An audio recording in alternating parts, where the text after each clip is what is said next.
Well, Bill, it is nice to see you. Been many, many years, too many years, really. I look back on Dallas some time ago with great fondness. I did a concert there with the Dallas Orchestra a couple, 2, 3 years ago, and have visited a few times, once with you on a junket with reporters. It's a great city. Yes. And now, of course, for Star Trek II. You know, I thoroughly enjoyed the movie, Bill, but I just was particularly taken by one aspect of the film, and that is, in Star Trek II, it makes it respectable to be over 35. But not much over, and not very respectable.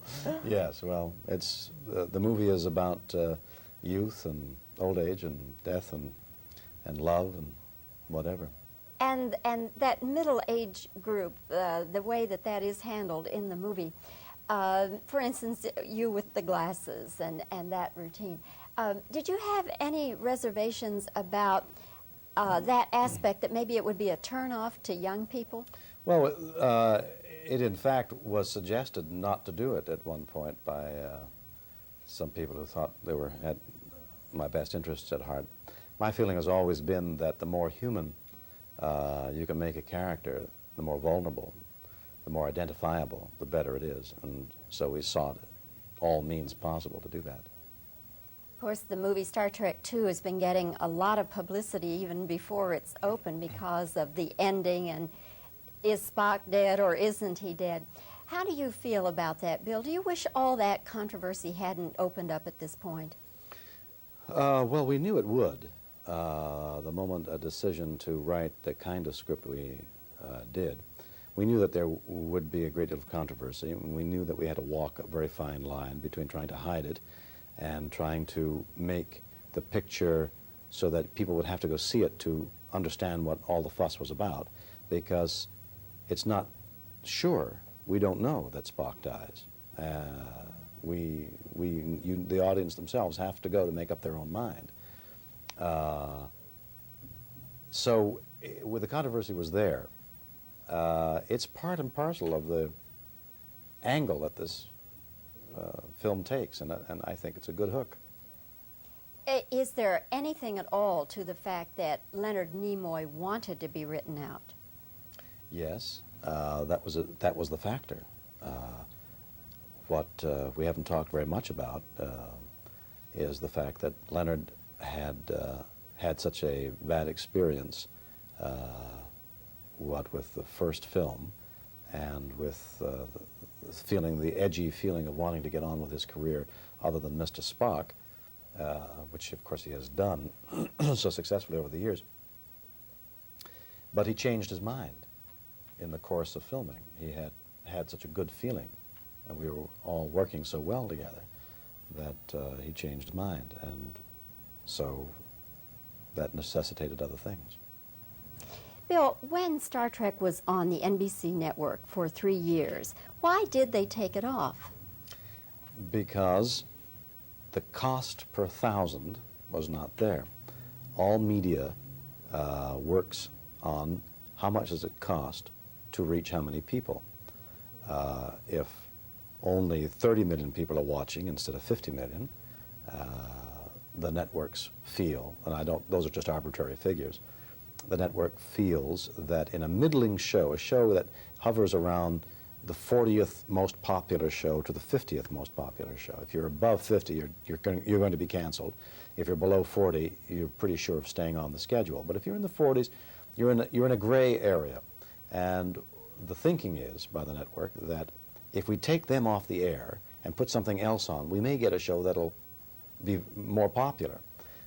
So let's take that show off the air. And that's why so many good shows that are in that middle area, that a vast part of the viewing population wants to see, but it's not the majority of the viewing population. That's why they go off the air when there's some question. Bill, I've often thought, though, that maybe by going off the air when it did, that was really the thing that started the whole mania of the Trekkies and all. Do you feel that way? I think what happened was, when it went off the air, the show went into syndication, which is playing those hours on independent stations, on separate independent stations around the country, including, for example, Dallas. I don't know what your channels are that aren't network channels, but those channels that are independent of the networks then receive these hour films, and they then would slot them, program them according to the program manager's sense of where it should go. Invariably, those men put it in an earlier time slot, and that seemed to be the key to its popularity. And you think that's really when the Trekkie movement took off. How do you explain the Trekkie movement? Not well. There is a large vocal group of people of all ages and from all parts of the country and from all walks of life who are so enthusiastic about Star Trek that they follow every twist and turn. And they are very either verbal or literal. When they'll literate. They'll write and speak very loudly about what they think Star Trek should be doing, or if somebody's mistreating, or if they take it off the air in some city. A lot of people declaim that, and it's put back on. To explain it, I don't know. Star Trek appeals to a lot of people for a lot of different reasons, and I think it's on an individual basis. Has it ever really gotten in the way? I'm talking now about the fans. You know, do they ever just sort of converge on you, or do they really, what I'm trying to say is, are they ever a pain in the neck? It's not polite to characterize it as a pain in the neck. Only under extreme circumstances does it become painful.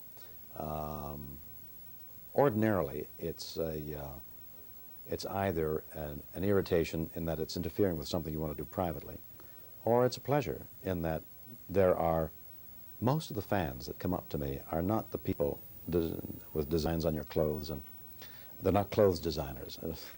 They are, they're very loving, gentle people. It's a real pleasure to deal with them.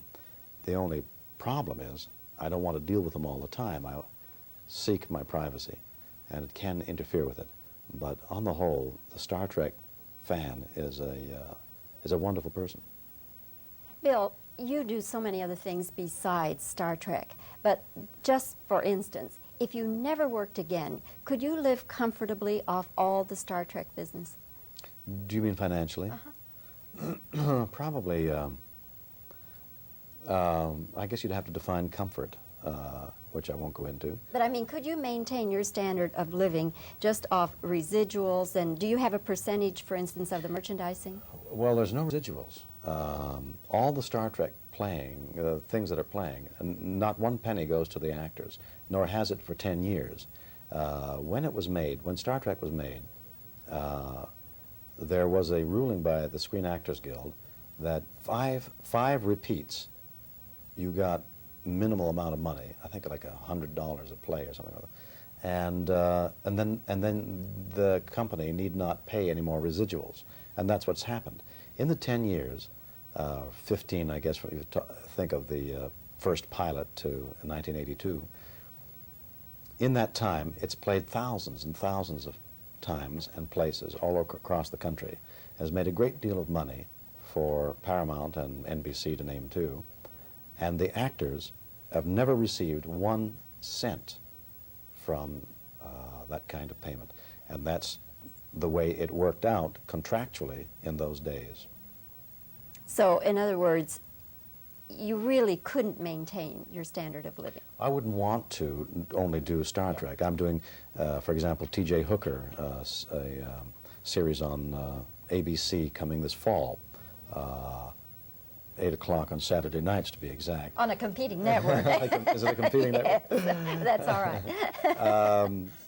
And I'm looking forward to doing that. I'm restless and would always be looking for some new challenge. Well, and you're a fine actor, so you should be doing new challenges and new you. things. Bill, delightful to see you again. My pleasure. Congratulations on a great performance. Thank you. Star Trek 2. Thanks. So we'll do some reactions first. You're reacting and enjoying.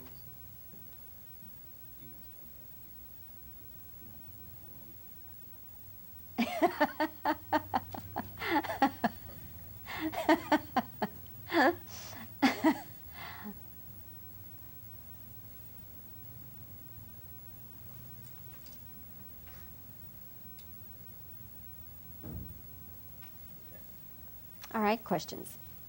Best reaction like in the world. You know, can I have that again, please? Now that's clean. Thank you.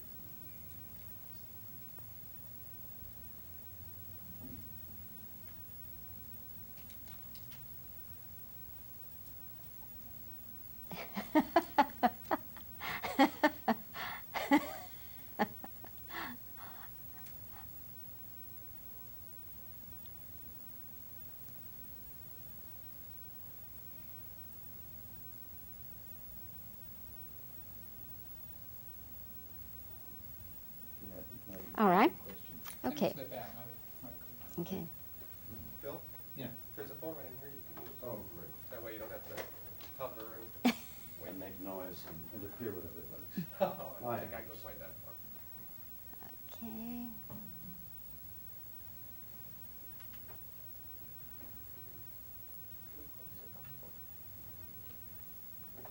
That's good.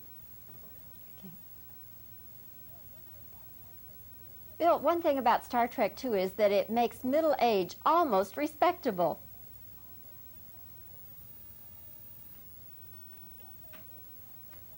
Was there ever a time, though, when you kind of wondered about whether this particular emphasis on middle age would be a turnoff to young people?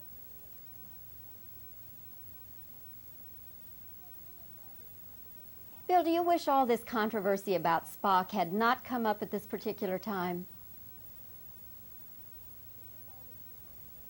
You think all this controversy about Spock was really just studio hype?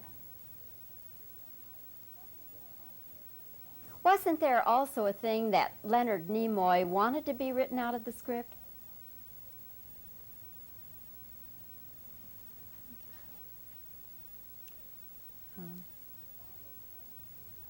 Why did the NBC network originally take off Star Trek? Originally, why did Star Trek get taken off the air?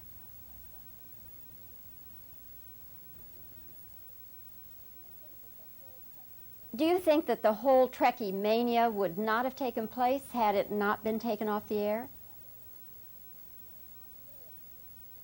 How do you explain the Trekkie mania?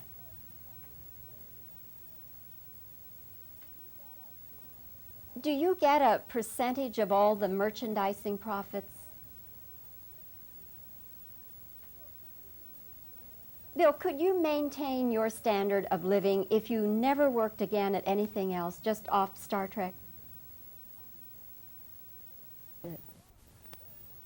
What I'm trying Do to the say Trekkies is, ever become a pain in the neck, let's just say it? What I'm trying to say is, do the Trekkies ever become a pain in the neck? That should do it.